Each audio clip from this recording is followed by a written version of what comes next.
I'm Thorsten Hoffmann, an award-winning filmmaker, entrepreneur, and techno-optimist. Lucy got over my shoulder. I'm really into emerging technologies and how trillion-dollar industries are forming around them. Right now, the space sector is going ballistic. And trust me, it's way bigger than Musk and Bezos. There were headlines, new era private industry is going to lead the way. No, they're not. So allow me to whirl you around the world, catapult you into orbit, and hurl you through space. You ready? This space renaissance isn't just fueled by governments. Hundreds of companies are competing for fame and fortune. SpaceX were the first private company to put a satellite in orbit. We were the second. 9. Oh my God. My mommy's gonna be an astronaut. Meet the next generation of astronauts, the new faces of new space. So you're literally a rocket scientist? Yeah. 8. A CubeSat can be as small as this. Launching into space for, say, $100,000 or $200,000. So why is this guy spending $2 billion on 3 huge satellites? Okay, one question. Are you crazy? No. 7. New constellations are filling the skies. This is creating a $1 trillion market opportunity. And the list is really endless. Tracking climate change and tackling geopolitics. 6. I think it will change the political calculus going forward if everyone gets to know that these things aren't going to be possible to hide anymore. 5. Dying satellites can now be saved. I deorbited dozens of spacecraft. Well, we don't have to do that anymore. We don't have the right to make mistakes because it would be fatal. But debris puts it all in danger. This is kind of scary to think about something like this re-entering and maybe hitting a populated area. 4. In our future, asteroid mining is a thing. The amount of platinum group metals out there is in the trillions of dollars. 3. Maybe someone is already building a space hotel, like the one I read about as a kid. Of course, this is happening. We are building a space station. 2. And we use the inedible part of the plants to feed the insects, which create the substrate for the mushroom. My role and purpose is to help save the DNA of Earth and spread life to the stars. 1. If the public does not see the value of this, immediately, I will work to ensure that they do. Roger that. Let's meet those turning science fiction into science fact.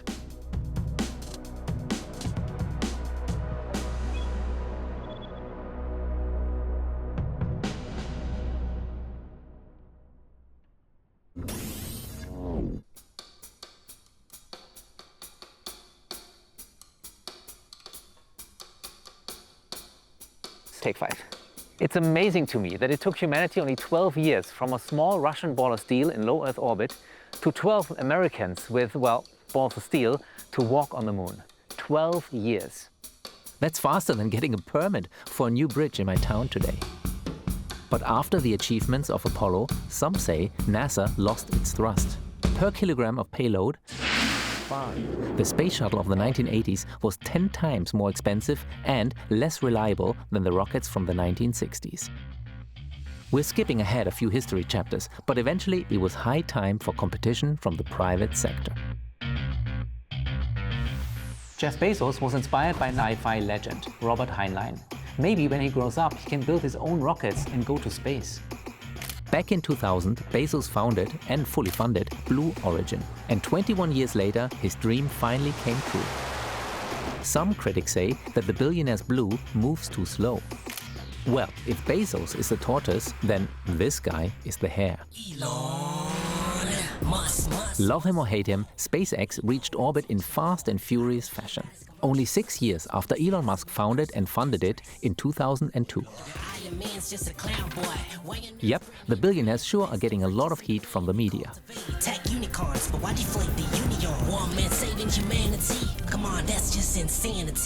Cut it out, guys. This is a serious documentary. Ouch!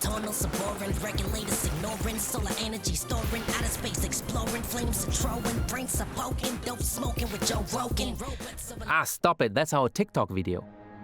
3, 2. Seriously though, the new space barons were early, piling billions into this space 20 years ago. Long before there was a market, launch was dominated by the government and military. Slowly, other private initiatives took off. My name is Anusha Ansari, and I'm CEO of X Prize Foundation. In 2004, Dr. Ansari funded the X Prize competition to build a spaceship, fly 3 passengers 100 kilometers to the edge of space, and return. Twice in 2 weeks, without a dime of government support. 26 teams from 11 countries competed.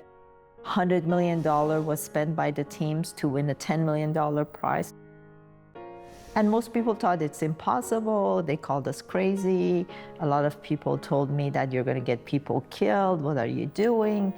And to me, it was, a risk worth taking because it was about future of humanity. The winning team was financed by billionaire Microsoft co-founder Paul Allen and acquired by debonair billionaire Sir Richard Branson, who quickly christened it Virgin Galactic. We'll get to space travel in a minute. The point here is that competition leads to dropping costs. Today, there are hundreds of competing rocket companies hoping to reach escape velocity, but SpaceX towers over them all. That one company, controlled by a singular man, hauls 5 times more payload than all other countries and companies combined. Ha! And now all eyes are on Elon's even bigger frickin' rocket, Starship. Meanwhile, NASA is back on the launch pad. The new mega rocket, SLS, destined for the moon, and liftoff of Artemis 1, uses leftover engines from the Space Shuttle program. But with each launch, 2 of them are thrown away into the ocean. Imagine discarding an airplane after each flight. That's why this version of SLS can only fly a total of 8 times. And so now we're seeing some more of that video of the external tank. No wonder launch costs are 40 times higher than what private rocket companies advertise. Because the real key for lower cost is reusability. Since first landing boosters in 2015, SpaceX has done it hundreds of times and offers the cheapest access to orbit.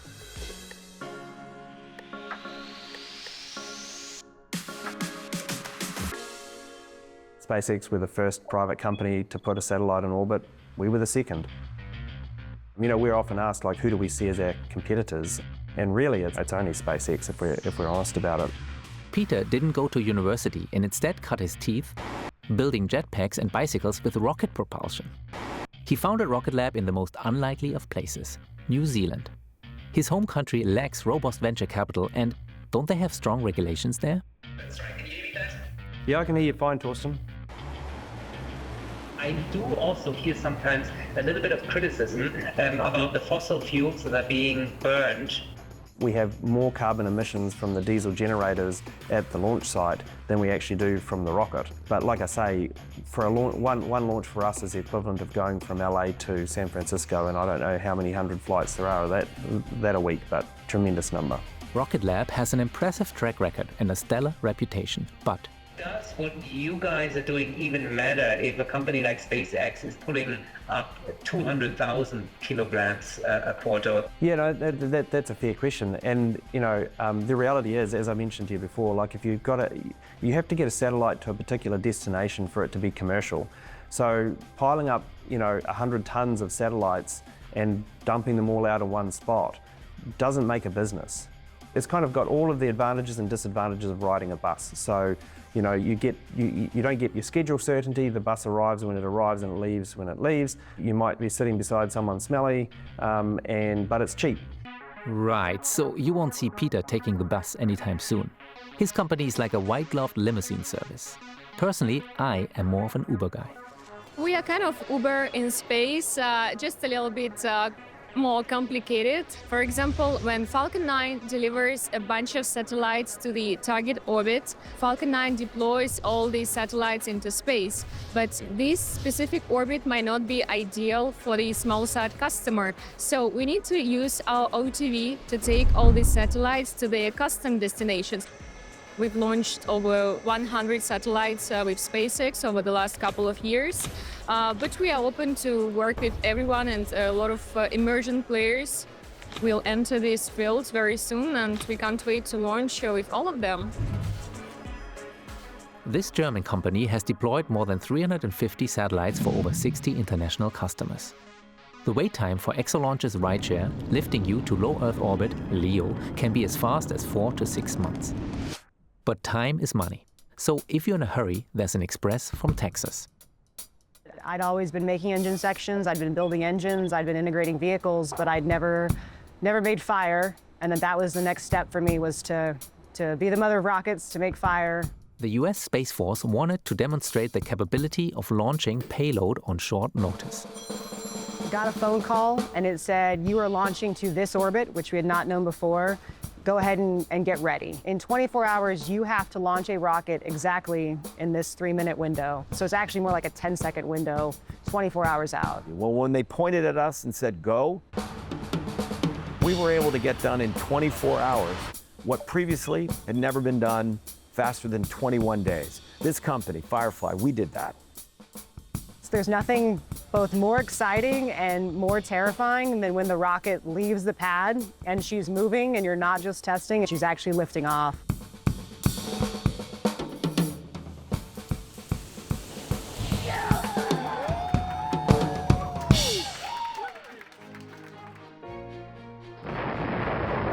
These new companies and an influx of investment created modern-day space tourism. You can follow it on a screen near you. Even Captain Kirk was beamed up. What you have given me is the most profound experience I can imagine. Whether you think billionaires should ascend to the heavens or go to hell. Maybe Bezos shouldn't be allowed to return to Earth. Their fat wallets have kicked open space travel for more of us. And some are really into it. My friend Dylan, a space entrepreneur and a leading figure in the new space economy, was one of the first to go with Blue. And he has an appetite for more. I'm a ticket holder on Virgin Galactic, I think number 642 in line. Space Perspectives, which is the high altitude stratospheric balloon, and Worldview.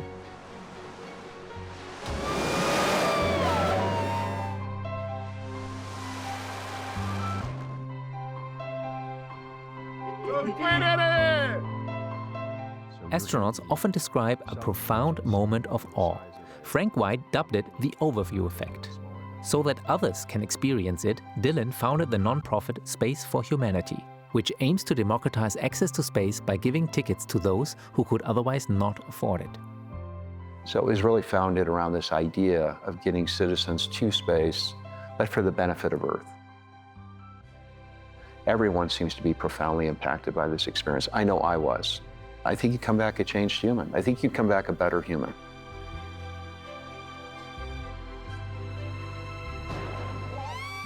So how do you change people's perspective? You get as many people as you can to space. I really wanted to talk to Space for Humanity's first citizen astronauts. So we crashed Dylan's birthday party and set up shop in the corner office. I've dreamt of the moment when we get to tell someone that they're going to be our first citizen astronaut. Right now is that moment, Katya, and you're going to be our citizen astronaut #1, and you're going to space. Congratulations. Oh my God.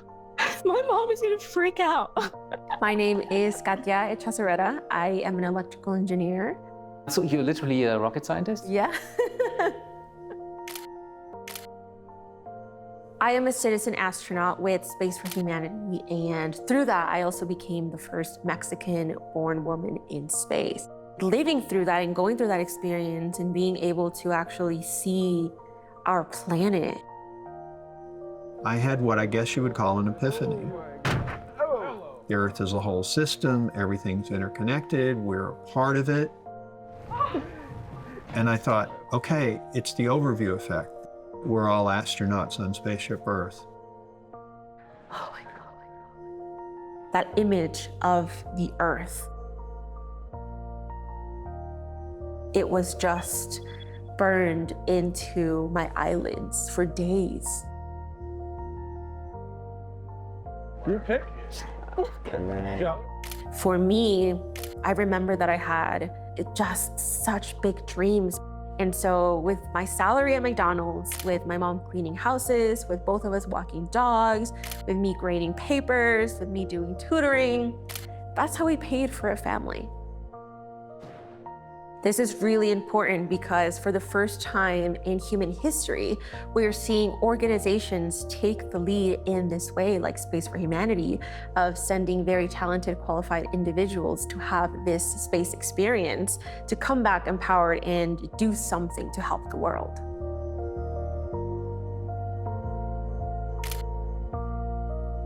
Oh my God, can I show you? Yeah. I am Saya Sabri. I'm going to space.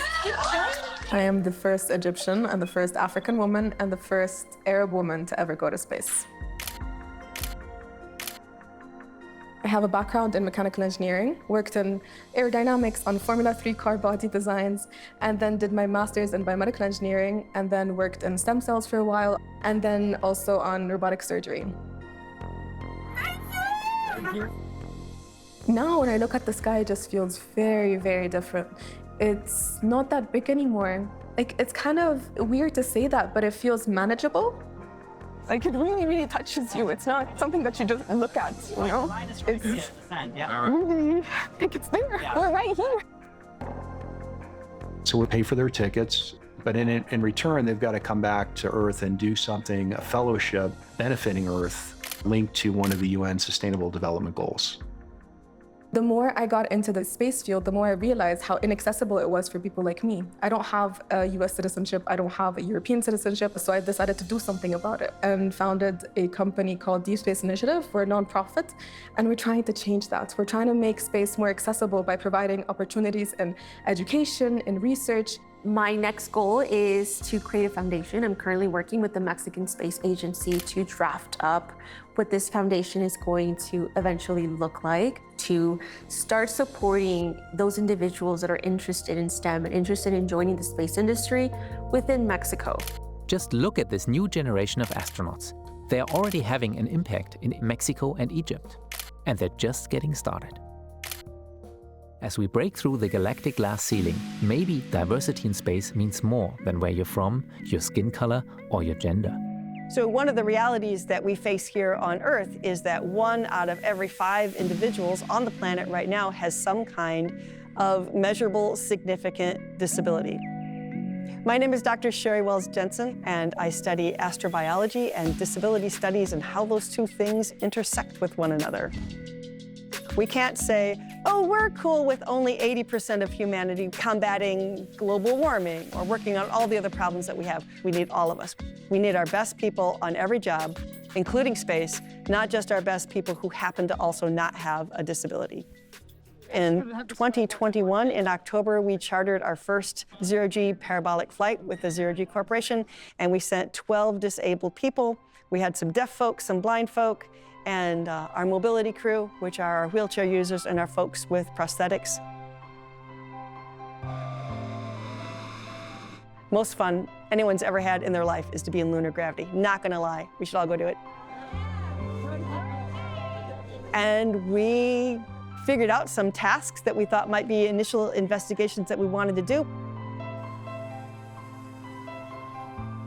What it revealed to us is that there's a lot that we have to learn, and we know how to do it now. Dylan is one of the benefactors of Astro Access, and many other space companies are supporting the cause. Boy, why space? Well, because it benefits Earth. And oh, by the way, space is going to happen whether we want it or not. And I'd rather shape that future and make sure that humanity 2.0 is a better version of what we've been. These are the new faces of New Space. And they've got the right stuff.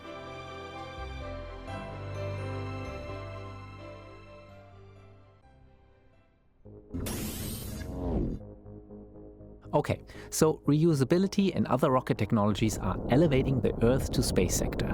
But now, the downstream space to Earth economy is also seeing dramatic leaps in innovation. This enables entirely new business models. Satellites have been around for a very long time. Actually, not very far from here, just after World War II, a young scientist called Arthur C. Clarke first described how they could act like a very large cell tower. Today, we know him as a towering figure of science fiction, and his principle as geosynchronous orbit, or GEO for short. Satellites like these used to be the size of a minibus. It took nation-states hundreds of millions of dollars to launch and operate them. Today, a CubeSat can be as small as this. So that little box is called 1U. And everybody wants to have one, or a few thousand. Clearly, precision manufacturing with the latest components is one of the key drivers in this industry. This really interesting disruption happening in the industry where Moore's law was starting to arrive in space. And the incumbent space industry at that time hadn't quite noticed this massive disruption that was coming. Today, Spire Global operates a constellation of more than 100 nanosatellites that are specialized in radio frequency technology and manufactured in Scotland, a place with a history in electronics. Though the physics challenges for these devices are out of this world. Traveling at 8 kilometers per second, which means it goes around our planet every 90 minutes. So you go into the hot side where you're plus 100 Celsius to the cold side, minus 40 Celsius. You can imagine the engineering challenge that presents between making sure your electronics will function at all these temperatures, making sure that thermal fatigue, expansion and contraction every 90 minutes doesn't cause problems. Planet runs the largest constellation of optical satellites. Founded back in 2010, they kept improving the hard and software. Did you literally start in a garage, or is it just a marketing? No, it's not marketing rumor. We started in a garage. So since then, literally had to sweep the leaves out in the morning. It wasn't very clean room like. So you built many iterations and generations of these satellites. So help me understand roughly like the performance increase that you managed to achieve. Roughly over the period of from our first satellite to our latest satellite today, we've had about a 10,000-fold increase in performance. So that means in terms of the amount of imagery produced per day, per dollar spent. And a 10,000 increase is crazy, right? I mean, very rarely does that sort of thing happen. Satellites I've worked on in the past have cost up to $500 million. So now with a CubeSat, for example, you could be launching into space for, say, $100,000 or $200,000.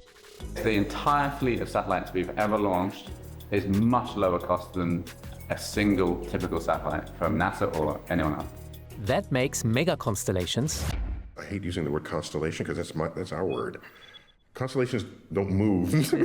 They're like there, and the ancients have seen them, and we have stories about them, and they took that word to describe satellites, yes. Okay? To describe too many satellites.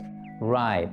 As I was saying, these low-cost consumer electronic components make mega constellations economically viable. The OneWeb, Project Kuiper, Starlink, there are definitely differences in them that I won't get into right now. But the idea is they're all trying to offer a service that is similar to what we would have thought of as satellite internet, but it is different. It's designed to work in places that are harder to reach, or that are in conflict, or that are more mobile. It's been around for a little longer than 2 or 3 years, don't you? Yeah, 36 and a half years. Since we started the company, yeah. We had a really good technical understanding of satellite. We did a lot of defense stuff. We didn't have any money. We started in my house, and there were 3 of us. A startup story from the 1980s. Today, Viasat is a multi-billion-dollar business with over 6,000 employees. They are all about very large communication assets in GEO that require very large investments. But haven't we been told the polar opposite? So, Mark, basically I'm coming here to this place. The whole day is for this one question, okay? People in this industry have been telling me the cost to build a satellite is a couple $100,000, the size of this, and you're building a $2 billion fleet of 3 satellites. Are you crazy? No. When you're really close to the Earth, your field of view is small. What turns out is the farther away you go from Earth, the more of it you can see. So now I'm accessible, instead of just to this small area underneath me, I'm accessible to a very large market. But there are more use cases than just internet connectivity. This UK-based fund has deployed around $300 million in over 100 different companies. And our thesis at Seraphim is that is now creating a digital infrastructure in the sky. So this is about space looking down at planet Earth. This digital infrastructure, which is made up of hundreds and thousands of satellites, are able to collect data, a tsunami of data that they're collecting about our planet in high resolution, low cost, and importantly, real time or close to real time. And we believe that this digital infrastructure is a bit like the creation of a new internet. This is creating $1 trillion market opportunity. Mega is an investigative journalist who was based in China for many years until somehow her visa wasn't extended. Thanks, Luke. Thanks for catching that. Satellite data helped her and 2 collaborators to get to the truth on the ground, and they won a Pulitzer for it. So basically, the process started actually with Baidu Maps, where we noticed that the government was essentially putting grayed out tiles over a number of locations in Xinjiang. Low-resolution images that look like this. Mega and her team suspected that the Chinese government was censoring Baidu Maps to hide prison camps holding Uyghurs and other Muslim minorities. Ultimately, they used high-resolution images from Planet to identify several hundred new prison and detainment centers. We won the Pulitzer Prize in 2021. We were really grateful for that award because it brought a lot more attention to the work than I think it would have otherwise gotten. Let's imagine a world where traffic jams, oil spills, troop movements, bouncy castles, everything can be seen and verified by everyone, almost in real time.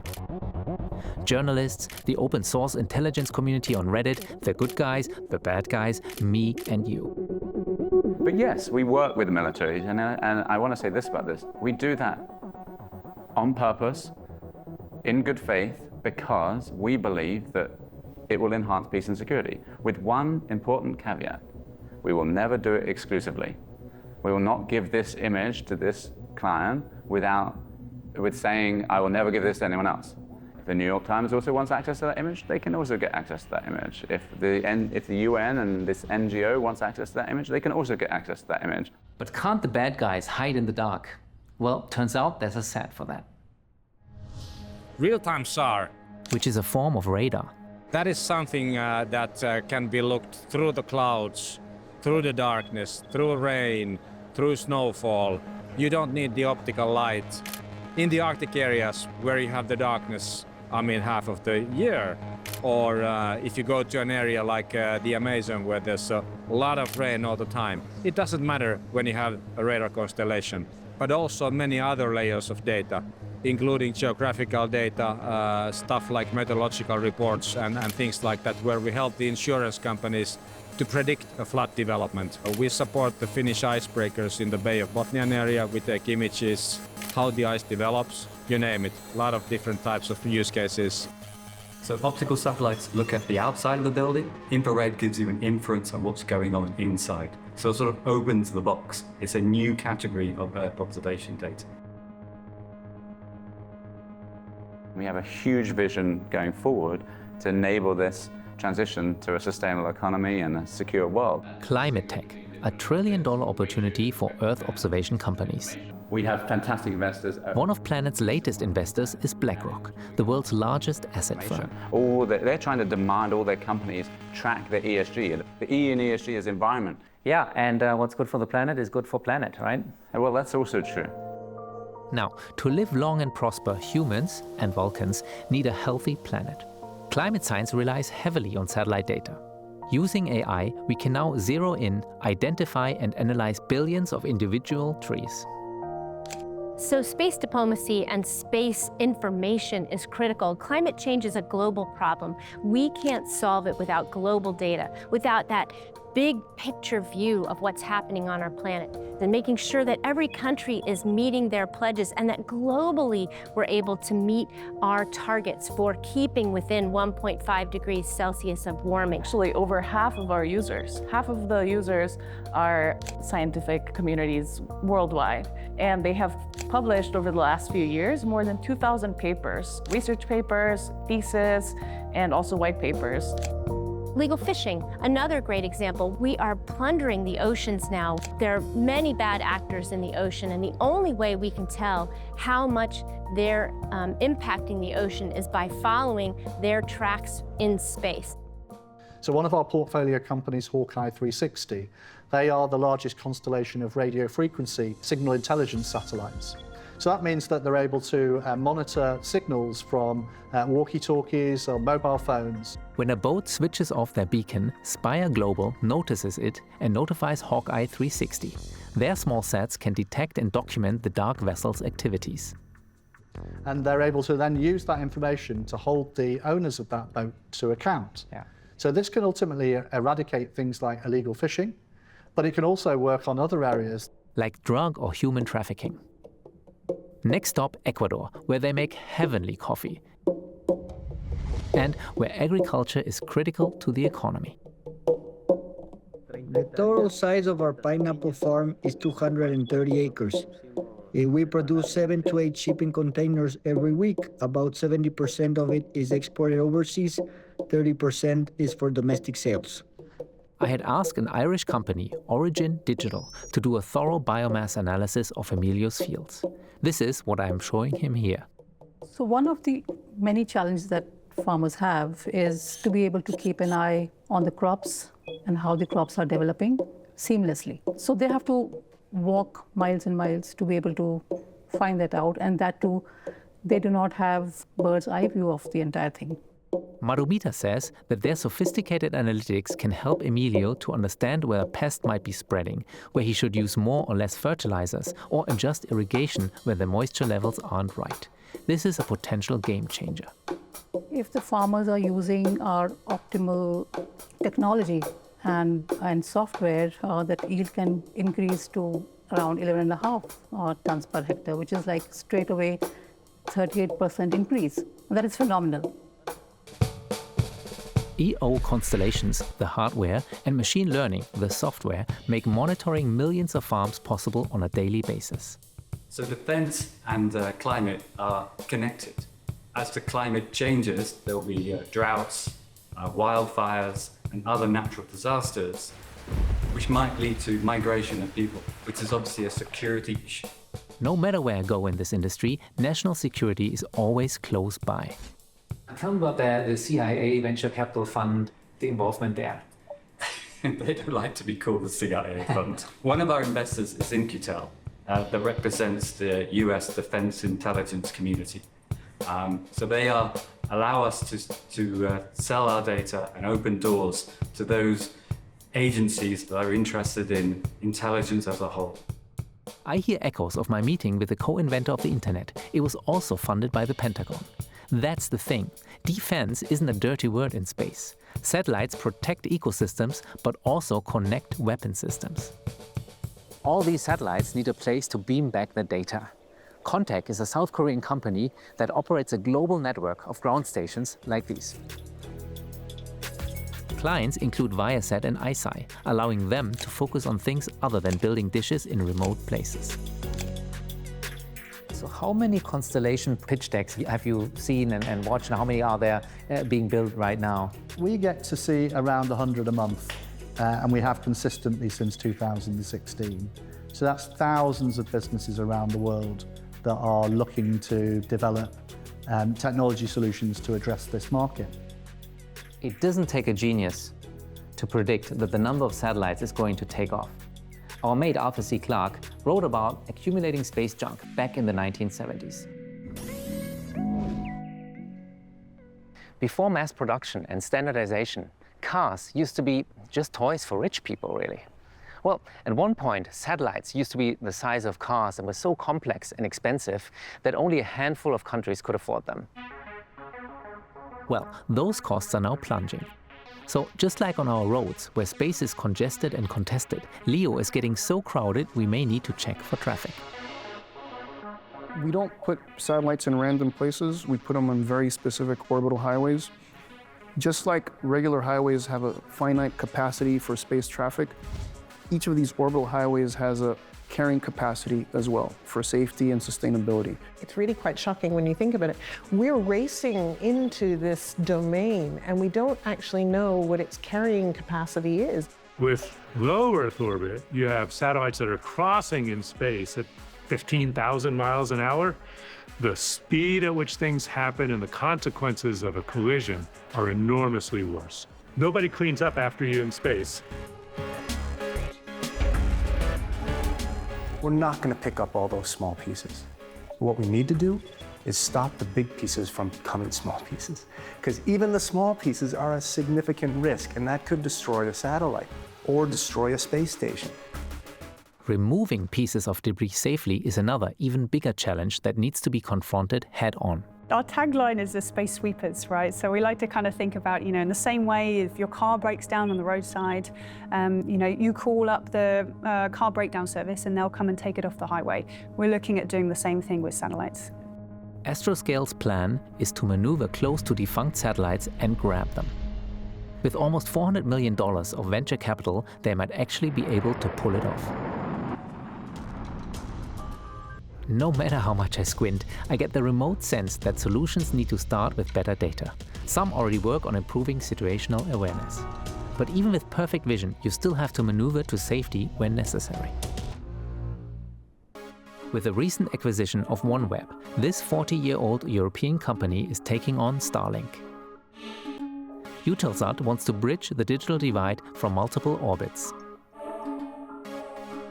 So if there is a problem on the satellite, this ground control system will automatically detect that there has been a violation of the threshold and will trigger an alarm.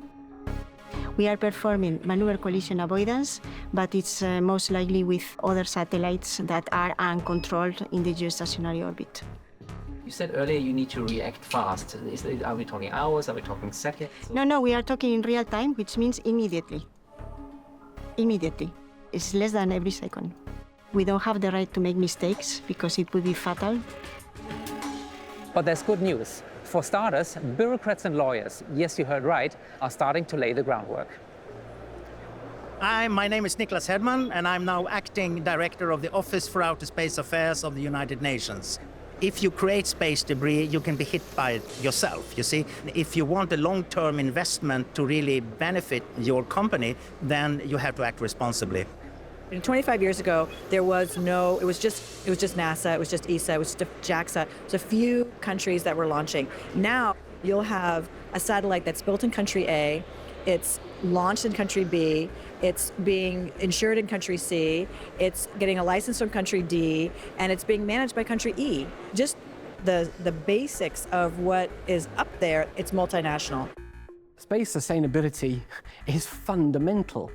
We can't get all the amazing benefits of space, and they are truly amazing, if space is so congested that it's too dangerous to be up there, right? So there's nothing more important to the world than making sure that space is sustainable for now and for future generations. So we've put that right at the top of the priority list for the UK.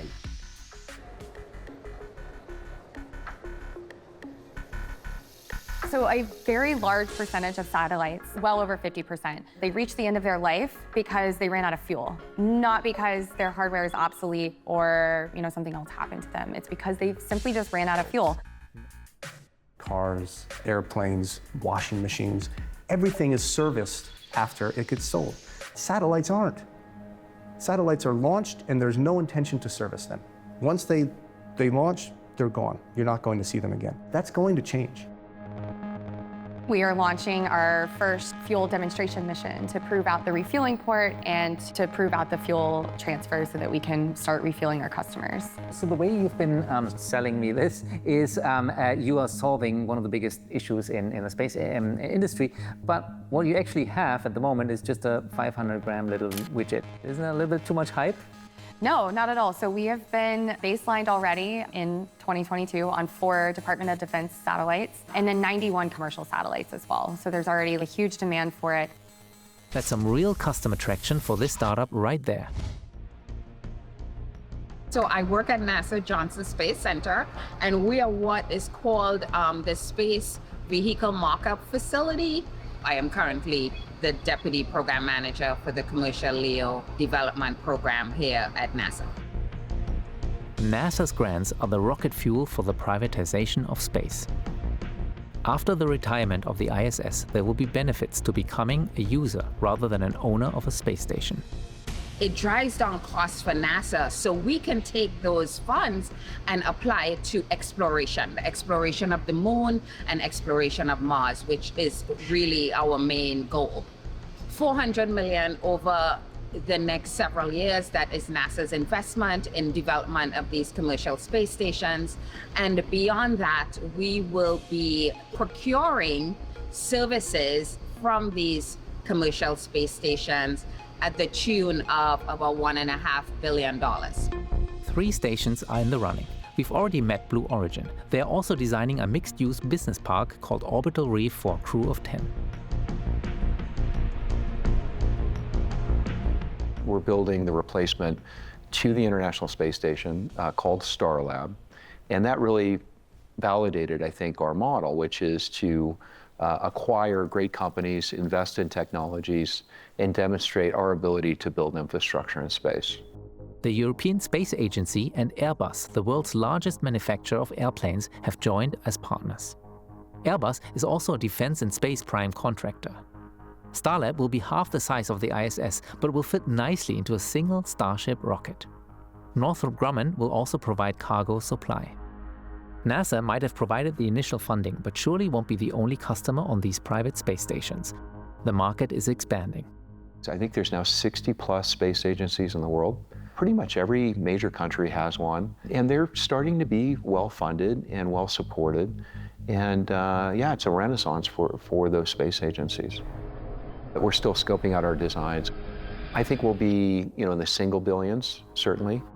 It's hard for me to say for sure, but it's going to be several orders of magnitude less expensive than the International Space Station. Clearly, there's a gold rush happening right now. Maybe someone is already building a space hotel like the one I read about as a kid. Well, we signed a partnership with Hilton, and as you reimagine human habitation in space, why not go to a habitation expert? So that's one strength that Hilton brings to the table. I don't know how many stars this hotel will have in the Hitchhiker's Guide, but I'll take the penthouse with the views, please. Second strength is they're spending a lot of money researching things like antimicrobial technology. And it's also a brand that everyone knows, and I think it lends credibility to the fact that this is happening. I'll have my Ecuadorian coffee just over the equator and eat my yogurt while spying on the Great Wall of China. Oh, it's full of stars. Well, it's going to be expensive. I hate to break it to you, Torsten. It's not going to be cheap. It's definitely going here. When you're hungry, there is no bigger food desert than space, a place where you cannot waste anything. So how can humans live here sustainably? Paris-based Interstellar Lab won the NASA Deep Space Food Challenge for their modular system Nucleus. Just add water. So we're using actually the CO2 that is produced by mushroom to feed the plants. The plants are producing oxygen that goes into the insects and the mushroom box. And we use the inedible part of the plants to feed the insects, which create the substrate for the mushroom. So it's kind of a small ecosystem, just divided in different boxes, but trying to close the loop. What we're doing now is we're working with very big natural ingredients company, cosmetic company, food companies as well, and we're growing rare species or endangered species or species that traditionally are not growing, where you live, inside the bubble. And so we're helping actually the food industry and natural ingredient industry growing plants in a more sustainable way because we use less water, because we scrap CO2, because it's a sealed bubble, and it was designed with this space-constrained engineering approach where you need to minimize the input and maximize the output. Before central bankers could just print money out of thin air, whoever controlled the gold mines would rule the lands. History is full of stories about explorers extending frontiers and extracting wealth from new continents. So perhaps it's time to revisit a far-out idea. Recently, NASA and Japan's JAXA have demonstrated the ability to navigate to and land on asteroids. Today, I'm traveling light. My little bird is taking me to a Californian company hunting for treasure. The amount of platinum group metals out there is in the trillions of dollars. And that's just for a couple of asteroids, right? And we have millions of asteroids out there. So this is a lab prototype of what we aim to build for space. The vapors are ionized, so they're positively charged, and they get accelerated. So Astroforge is building a vehicle that's going to go out and extract material from asteroids, refine the material, and bring that refined material back to Earth. If this is successful, platinum will be as common as aluminum or iron or nickel. It would be a very common metal, right? How certain are you that this survives launch and the vibration, the speed and the radiation? To be clear, Astroforge is currently ride-sharing a small experimental payload with our friends from Exolaunch. These first tests are to demonstrate that refining platinum in microgravity could work. 2-year-long robotic round-trip missions are in the business plan by the end of the decade. When we were doing Y Combinator, we had a myriad of investors wanting to invest and throw money at the company. See, nothing is truly scarce in this universe. But you disapprove of galactic gold diggers? Personally, I find parachuting in platinum from outer space pretty cyberpunk, and much more palatable than obtaining it from rogue nations or by children slaving in underground mines. Yep, yet again, we're touching on geopolitical matters. Some of these companies are now so huge and the billionaire founders behind them are so rich. Do governments still matter, or is it all about commercial space? I mean, as a government employee, I definitely have to say the governments are still very much involved in kind of all aspects of this. And an interesting aspect of the Outer Space Treaty, which is really the foundational document for international space law, is that it states that governments are responsible for the activities of their nationals in space. Apparently, SpaceX does not want to commit to these rules when it comes to the free people of Mars. If the planets align, we'll cover that in our sequel. But let's not forget that it's not a pale blue flag for all mankind on the moon. The American Eagle had landed. When Columbus crossed the Atlantic, he was sent by Queen Isabella and King Ferdinand. There was some private investment in there, but the motivation was geopolitical, okay? And by the way, Queen Isabella didn't say, oh, Chris, when you come back, give us a slideshow of the plants and the terrain. No, it's like, here's a satchel of flags. Plant them wherever you go.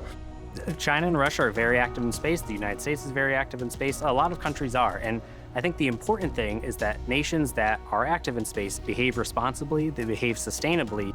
For US-based companies in general, China's completely off limits, really for regulatory reasons. What I see happening, Torsten, is we're going to have two different space economies. We're going to have a Western, US-led space economy, and then you'll have a Chinese-led space economy. And I think those will be quite distinct, and I don't see a lot of overlap there. Hi, Torsten, nice to meet you. I think there's a historical perspective to be had here, because the way the Chinese understand the history of the 18th, 19th, 20th century is that China did not stand their ground on the geopolitical scene, and so it was the Western powers that sort of established the way the world works today. Jean has lived in the region for half of his life and is an expert on the Chinese space economy. The Guoan constellation announced last year, we're talking about almost 13,000 satellites, and that's comparable to the super constellations that we have in the US, which, Starlink, OneWeb, Kuiper. It's a similar order of magnitude. But here's the twist. The private space entrepreneurs in communist China are jealous of their capitalist counterparts in America because they are not getting those juicy government grants. You don't see any of those subsystems, at least for the time being subcontracted, being outsourced to these private companies, these commercial companies. So that is one big difference, and that is a significant difference that enabled SpaceX to survive and to grow in the late 2000s. So it's time to ask just how much of the space renaissance is really the achievement of free enterprise if most of the revenue still comes from Uncle Sam. Maybe commercial space doesn't necessarily mean private demand. When Elon Musk first sent cargo to the space station, there were headlines, "New era private industry is going to lead the way." No, they're not. Taking cargo to the space station, NASA's been doing that for 20 years. So it's not a dirty secret that governments are the primary revenue source. The whole reason this new space industry is coming up is because the government wants the private sector to do it, because the private sector can do it faster. The private sector can iterate and experiment and find these other markets. It's an interesting, fun future, a little bit of a Wild West right now. The Wild West always reminds me of the historic gold rushes in California, Australia, or soon an asteroid near you. The upside of fresh capital is new jobs globally. We have 40 startups in our accelerator program. More than half of them come from other countries. There are close to 2,000 jobs created in Singapore. They're high value adding jobs in a very, very niche and competitive, but very exciting industry. So we're at the front end of a very steep slope. I mentioned earlier, 700 employees at Firefly. Well, we've estimated that in the next 10 years, we're going to need 10 times as many employees in space than currently work there today. In this industry, not even the sky is the limit. £16.5 billion of income, 47,000 jobs. So it's phenomenally highly skilled jobs. But here's the thing, I think sometimes people think space and think, oh, that's only for the astronauts, that's only for the astrophysicists. We could not be further from the truth. We need the designers, the artists, the human resources professional, the engineers. A filmmaker, whether it's a diplomat, whether it's an engineer, whether it's a space station manager or an artist or a botanist. We've got designers, we've got architects, we've got even mechanics who want to build fuel stations in space. We've got bankers interested. We've got fashion designers interested. One of the reasons that I chose this area to focus on and to fund is the idea that space from the beginning of time has been our source of inspiration. You know, we've looked to the heavens. Working together, you know, space can help us find that ground of connectedness that we all have and hopefully bring out our better angels. Millions love space and follow every rocket launch life. I ask you, which other industry captures our collective imagination like that? I was 3 or 4 years old, literally, and I was fascinated by the Star Trek ecosystem. You know, I was born in Trinidad and Tobago, and as a little girl, I was really excited and really good at math and science. My parents took me to Kennedy Space Center in Florida, and I saw that gigantic building, and my dad said, that's where they make rockets. And it was as if my mind, my heart, and my soul exploded at the same time. And you don't forget moments like that in your life. When I was a kid, I was dreaming of becoming multiplanetary, so making drawings of domes and structures on other planets, full of plants and flowers. For me, I have always had really big dreams. And as a child, it's easy to say, I want to go to space, I want to be president, I want to be a CEO. And her journey started at McDonald's. See, what I learned making this documentary is that it's not the billionaires against the rest of us. It's not about public versus private initiatives. This is all about those who are effectively accelerating us into the future. Our story always has and always will be written by those who imagine any new space as a blank canvas. However, their lofty dreams still need to be tethered to the hard realities on the ground below, like cash. Space businesses are still, well, businesses. So many startups will crash and burn, but some will be making a galactic profit. Pass that off to private enterprise because they'll figure out how to do it cheaper because that's kind of what they do. That's why they exist, to make a buck. Now I'm returning to Fortitude HQ, having seen early but thriving markets and real customer traction. And this is the end, take 4. So let's just imagine for a sec our next giant leap off this rock.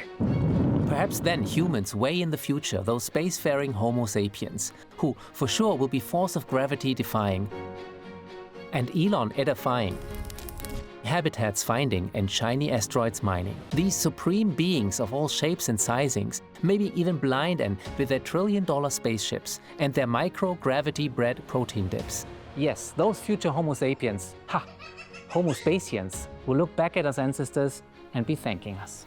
Not just the 4 or 5 famous dudes, no, the rest of us, the best of us who possess the mental fortitude. From our high school kids' science fairs to boomers boosted into cislunar nursing cares.